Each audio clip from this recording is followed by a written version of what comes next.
The death of Queen Joan, the bloody rebellion, 650 years ago. History is not always written in ink. Sometimes it is carved into flesh with the fingernails of the living and the last breath of the dying. In the summer of 1382, in a grey stone fortress isolated in the middle of southern Italy, a queen was strangled to death by her own flesh and blood, not on the battlefield, but in a closed room, with no witnesses, no crown.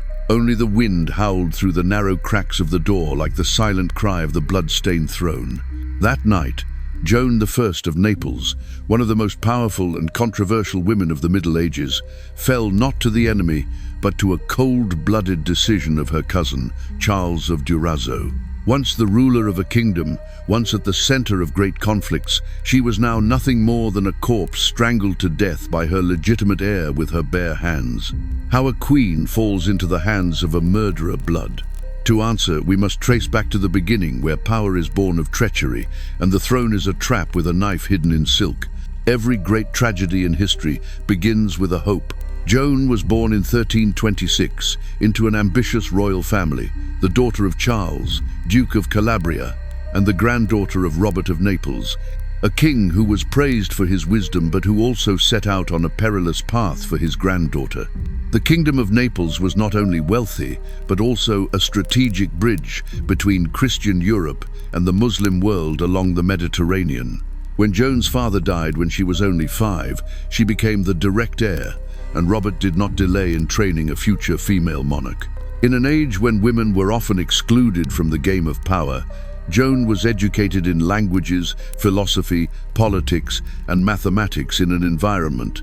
The royal court was filled with scholars, artists, and influential thinkers. However, her fate was also tied to an arranged marriage. At the age of 7, Joan was betrothed to her Hungarian cousin Andrew from another branch of the House of Anjou, and the boy was sent to Naples to grow up with his future bride. But no romance blossomed between them. Andrew, accustomed to the cold rigor of the Hungarian court, despised the softness and refinement of Neapolitan culture. While Joan grew up in the light of scholarship and ambition for power, Andrew remained crude and haughty. The two grew apart, but medieval etiquette had no regard for emotion. Marriage was a diplomatic weapon, not a product of love. When Joan was 17, King Robert died. She had ascended to the throne, not as queen, but as ruler in person. But Andrew was sidelined, given the title of duke rather than the peerage he had expected. Feelings of humiliation. The offense enraged Andrew. The court split into two factions, the native nobles who supported Joan and the pro-Hungarian group that surrounded Andrew. Furious, he threatened to take revenge on all those who had humiliated him once he gained the throne. As Joan gradually fell into the orbit of the Taranto princes, especially Louis, who was suspected of being her lover, Andrew began to find himself an outcast. On the night of the 18th of September, 1345, the bloody end came. Andrew was lured from his room in the monastery of St. Peter at Aversa. On the dark terrace, shadows ambushed him. Not a word. Just a silk cord tightened around his neck, stretched until his spine snapped. His body was thrown out of the window like political garbage. The next morning, the court was in an uproar. Joan, only 19, had just been freed from her hated husband, just as he was about to ascend the throne.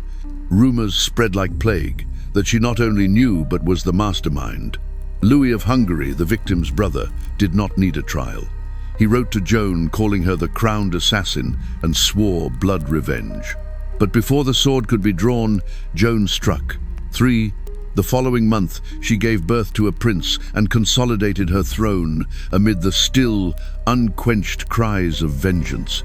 Less than 2 years after Andrew's death, Joan shocked the court by marrying Louis of Taranto, her cousin and suspected lover. The hasty remarriage was a silent confession, adding fuel to the fire of suspicion. Darker stories began to emerge. Some secret documents from foreign envoys detailed his special physical problems that went beyond mere impotence. Some leaflets circulated secretly in Madrid were so bold as to suggest that the king had a congenital genital defect. or a serious illness that had rendered him completely sterile. In Avignon, Joan was brought to trial before Pope Clement VI. Incredibly, she was acquitted. Not a drop of Andrew's blood was blamed on her. The debate continues. Was it a clever defense, bribery, or a larger geopolitical game? Leaving Avignon not only with her reputation cleared, Joan also sold the city to the Pope for 80,000 florins in exchange for a firm alliance and a path to the throne. With the Church's backing, she forced the Hungarians to retreat through a discreet financial arrangement. In 1352, Joan returned to Naples. Surprisingly, her reign was not a bloody one, but a time of flourishing law, commerce, and the arts. In 1362, Louis of Taranto, Joan's second husband and former pillar of power, died. Once again, she was on the throne without an heir and without love. But instead of backing down, Joan continued the game. She married James IV of Majorca, a dethroned king, with dreams of restoring glory. This marriage did not last long. In 1375, James died on the battlefield, leaving Joan in mourning again. Soon she married her fourth husband, Otto of Brunswick, a German nobleman 2 decades younger than her. No one believed in love in her marriages anymore. Each husband fell, and Joan lived, ruled, and plotted. As her hair grew grey, what kept Joan awake was no longer passion or power, but legacy. She had no living children. So she chose an heir, her distant cousin Charles of Durazzo, who grew up in her court, marrying her niece, a choice that seemed right, or at least it seemed so. When the Church split in 1378, Joan was forced to choose between 2 thrones of God. She chose Avignon, chose Pope Clement VII, and drew a line of enmity with Rome with her own hands. Urban VI, Pope in Rome and a native of Naples, saw it not as a political act, but as a blow to his personal honor. And Charles of Durazzo, the heir whom Joan had once carried and given to the dynasty, took the opportunity to unmask himself. He knelt before Urban, exchanging his loyalty for the crown. Urban not only gave Joan the throne, but excommunicated Joan, making her an outcast. No longer a queen, but a heretic on the throne. Joan fought back in desperation. She stripped Charles of his inheritance, replacing him with Louis of Anjou, the brother of the French king. It was not a move, but a final challenge. In 1381, Charles responded with fire and steel. The Hungarian army stormed Naples, bearing a declaration of war sealed by the Vatican itself. Joan, 55, alone and exhausted, watched the empire crumble under the heel of betrayal. Otto, her last husband, took up arms and fought back, only to fail. She held out at Castelnuovo, clutching the walls as if to hold on for a while. But after 9 months, everything collapsed. Charles did not kill her immediately. He wanted her to rot slowly. Joan was imprisoned in Castel dell'Ovo, then exiled to Muro, a deserted fortress with no one and no news. In that musty room, Joan still wrote letters, sealed with red wax, sent to Provence as the last whispers of a queen whose name had been erased from history. From her captivity, Joan fought to regain her freedom. She sent a letter to her adoptive heir, Louis of Anjou, calling for war to reclaim her kingdom. But Charles did not let the chance of survival germinate. On the 27th of July, 1382, 4 Hungarian soldiers quietly entered her cell. No sentence was pronounced, no final words were spoken. Some said she had been strangled with a pillow. Others swore it was a silk cord, as fate had repaid the death she had bestowed on Andrew. Either way, Joan I, Queen of Naples, died in the dark, without prayers, without candlelight. Her body was put on display, then buried without ceremony. No one sang about her, no one cried. Only history remained, whispering, "The throne sometimes kills more slowly than the knife, but much deeper." Joan's death did not bring peace. Naples was in turmoil, torn between Charles's descendants and the Anjou princes.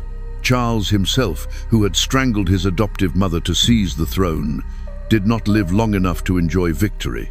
In 1386, he was assassinated in Hungary in another struggle for the throne. The sword of power never stopped bleeding. But what makes Joan of Naples' story so haunting is not just her death, but what it reveals about the price of being born a woman into the throne. She was watched every step of the way, judged every glance, and forced to fight for leadership in a world where power was assumed to be male. The murder of her first husband, Andrew, will forever be a stain on her record, regardless of who was truly guilty. Yet Joan proved no easy pawn. She reigned for more than 3 decades, surviving 3 marriages, invasions, a papal excommunication, and countless assassination attempts. Under her reign, art, commerce, and law flourished. The University of Naples flourished, but politics were unforgiving. Contemporary chroniclers called her frivolous, lustful, and scheming. And when the world could no longer bear a clever queen, they called her the crowned devil. Today, Joan's legacy remains divided. Villain or victim, assassin or strategist, a queen dragged into political bloodshed, or a sower. Joan died in a cold prison cell, murdered by the man she had raised. No tombstone, no farewell. Only a story both beautiful and terrifying, etched into history as a reminder that power, sex, and ambition are always most valuable when placed on a woman's shoulders.